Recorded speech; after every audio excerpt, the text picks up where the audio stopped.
Good morning, campers. I did it. I successfully cowboy camped for the first time, and I successfully slept above 9,000 feet. Still alive, both cases. Yay! um, Let me see. So as far as sleeping above 9,000 feet and how I took the elevation yesterday, um, for the most part, I didn't notice a whole lot. Like if I really, really focused and paid attention, I could feel a little bit of pressure on my head, but I didn't feel nauseous, so that was really, really good. And it ended up yesterday. I knew I had like 3 miles left, and I thought I carried too much water, which I did. But as hot as it's been and the elevation gain and all that, it's always better to have too much than not enough, especially when it's going to be at least 15 miles in between water sources. So anywho, I think I ended up with about a liter extra when I finally got to camp.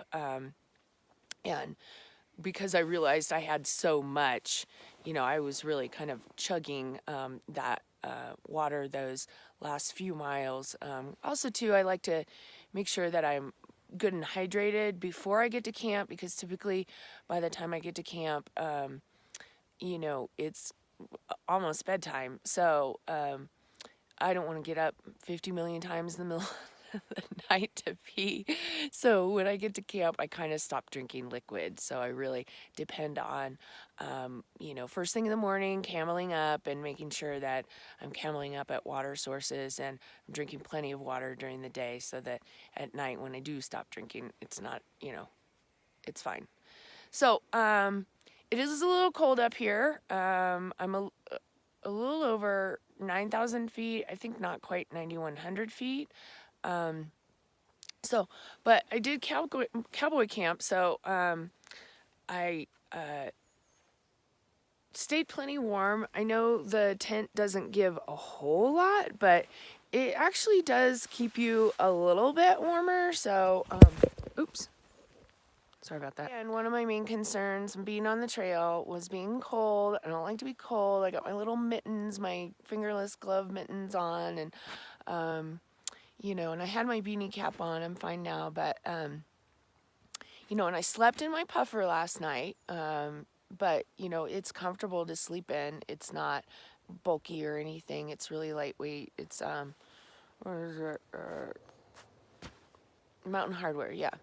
7 ounces. So, anywho, so kept plenty warm. I'm really kind of trying to figure out the snaps and the straps on my quilt. And shockingly to me, I never thought a quilt could keep me warm. Again, it's 0 degree. Again, I added extra in the foot, those sorts of things that I knew I needed to keep me warm. And I have the Xtherm, with the 5.7 R rating.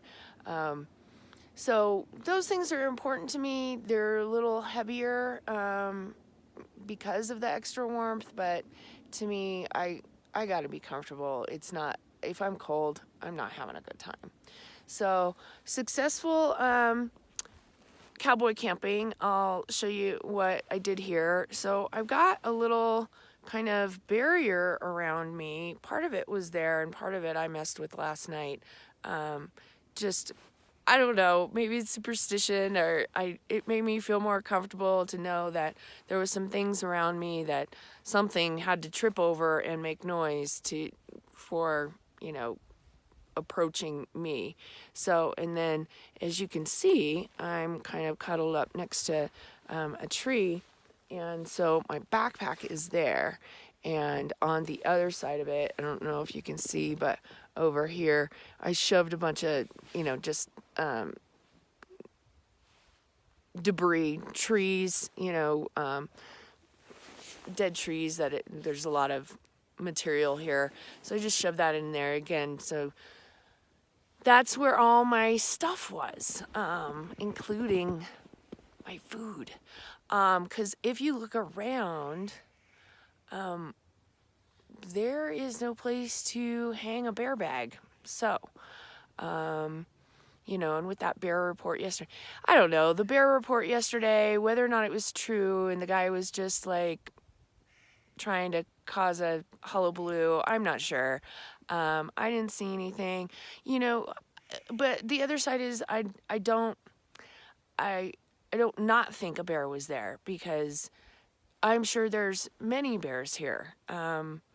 You know, do they want to mess with me? No, I don't think so. Do they want my food? Sure. Sure. If it's easy pickings, sure, they want it. Especially too coming into the time where they're just, you know, gorging themselves, trying to get fat, so that, you know, for the winter they have plenty of stores. But you know, there's also, I've passed a lot of raspberries on trail. I don't know, a lot of the little, I don't know what they are, the little crab berries or whatever that I know the deer eat. I don't know if the bears eat those too. I would assume they do. I'm not sure. I know the deer have a special enzyme in their stomachs so they don't get sick on that kind of stuff. Anyways, so yeah, I was very comfortable. It ended up, the people that I saw across the lake, it did sound like they camped here last night. They weren't loud or anything. I heard them for like a second, and then I saw a headlamp off in the trees, like, about a third of the way around the lake from me. So that was nice. I mean, it was nice and quiet, you know, not really anybody here, just tramping around, you know, and just, it was nice to look up at the stars. I felt like I was really like outdoors. I don't know. I've been outdoors for 2 weeks now, save, you know, 12 or 15 hours in Tahoe City, and then less than that in Echo. So I don't know why this would make me feel more outdoors to not sleep with the tent, but it just did. Even the difference between sleeping with the fly off the tent and looking at the stars and just everything being open, it was just beautiful and just so peaceful, and oh, I felt so at ease and comfortable, and it was just really great. I can't recommend it enough, you know. And again, I'm just a tiny woman, 5'4", you know, 100 and none of your business pounds. I'm not a big person, and I'm out here all by myself, sleeping next to a tree, next to my food. So, yesterday, oh my God, I was, so because I cowboy camped last night, I hadn't really figured out yet what, how to film at night, because I was kind of setting my, headlamp on stuff so that you could see me in the tent, and anyways, and there wasn't really enough of a moon last night. It was a crescent moon. It was really pretty. And the light shining down on the lake. Oh God, muy romantico.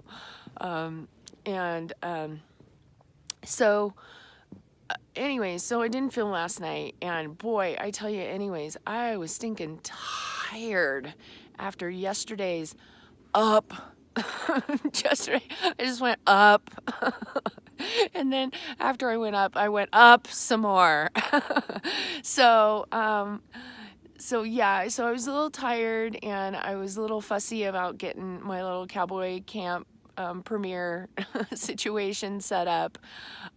So it took me a little longer to set up camp because I was busy futzing. And so anyways, by the time I finally crawled in and I looked at the stars, I was done. So yesterday was very challenging. It was very long, very arduous. But again, I've been having trouble with that left foot, and so the up is much less painful than the down. So luckily I have more up today. I have 10 miles left. I could have finished last night. I didn't want to. And plus two, I would have been, you know, I don't want to end it like that. Like, I can barely walk. You know, and plus two, I'm planning on hitchhiking back to Sparks, to my friend's house when I'm done. He works 12-hour days, so he said if it gets late, he can come and pick me up. So that's available because I wouldn't want to hitchhike at night. But I'm assuming with only 10 miles left, I'm not going to have to, and I'll be able to plan my exit strategy pretty simply. So, so 10 miles left, you're thinking, oh, you're going to be done today. And today's day 15, and I planned for 14 days. And considering I lost a day when my friend joined me, which is not a big deal. I'm not in a big hurry. I'm not late for anything. I think it took me a while to readjust my mindset, and I wish I would have, because I tried to make up some time, and it kind of messed up where I had planned to camp. And so this trip, I don't know, and that's something to think about for me personally, and I don't know if anybody else is like that. I get so tunnel vision on my plan and goals that sometimes when these things come up in life, that I probably could have, adjusted, just been a little bit more flexible. Yeah. And I think I would have had a little bit better of a time, or more. Don't get me wrong, I've been having a fabulous time. Some of the places I've camped, I could have I would have liked prettier, or I don't know, fussy, right? They were all good places. I did end up dry camping twice. I think in those situations, in retrospect, I would have just maybe said, you know what, I'll just not make up those miles. But again, I didn't adjust for my food for the time stuff, and it just, I don't know. So it was definitely a learning process, and if I had to do it over again, I would have just adjusted the food more and taken, and like I have already mentioned, taken a more leisurely pace. So now I have plenty of food. Yeah, like I said, I don't know, that middle section through Desolation and everything, it just, anyways. So now I have 10 miles left, and I think today I'm gonna walk 3. So kind of weird, but that whole really great camping spot experience of the trip, I kind of missed trying, being too concerned about, oh, my miles, and anyways. So tonight I heard that somebody on GutHook had mentioned that there were some really nice spots at the top of the falls. And so I kind of want to camp there. So unless it's crazy, or the elevation, I just get sick or something, that's where I'm going to be tonight. So, and then, yeah. So even if I don't want to camp there, I don't think I'm going to end today. It's 10 miles. I slept in. That's how comfortable I felt cowboy camping. This is the latest I've gotten up on trip, by over an hour. I woke up at 7:30. So I think the latest before this has been 6:20, and most of the time I'm waking up just around 6. So, because I've just been trying to break down camp and get on the trail and do what I need to do. But I'm going to have a longer yoga session this morning. I did not do it last night, and I was very sorry. I am sore. If you haven't tried yoga, I can't recommend it enough for just anything, for stretching before or after exercise, for a nighttime bedtime routine, for a morning wake up routine. It's all just great. It's really been extremely helpful in my physical well-being, but also too just I never expected the emotional and spiritual benefits that I have gained from it. It's just made me feel a lot more calm, and really helped with my meditation process, which is difficult for me because I am a high energy person.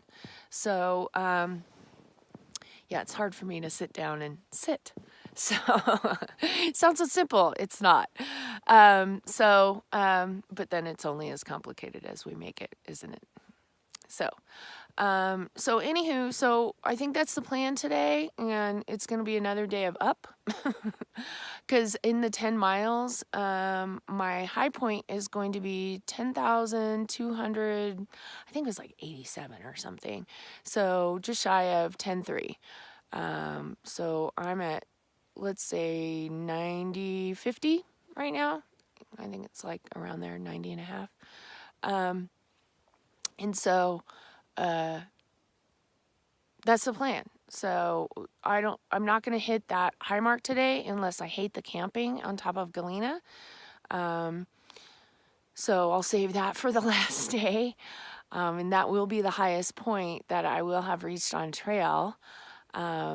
I did not plan it that way. I had just planned because Rose is easy to access from Reno and Sparks. So, but it seems fitting, and I'm really looking forward to more of those expansive views today.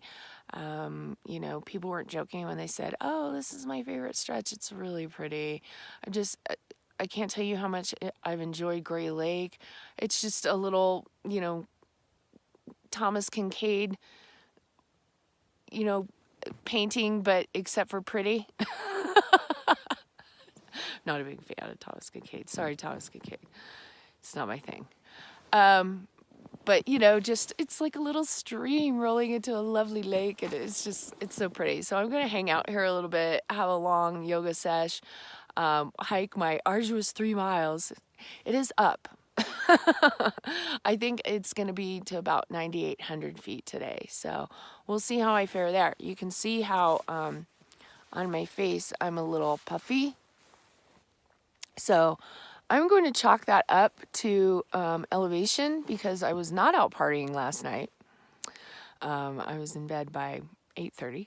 So anyways, so we'll see how the elevation goes. I'll keep you posted, and I hope you're having as wonderful a start to your day as I am. So see you in a bit.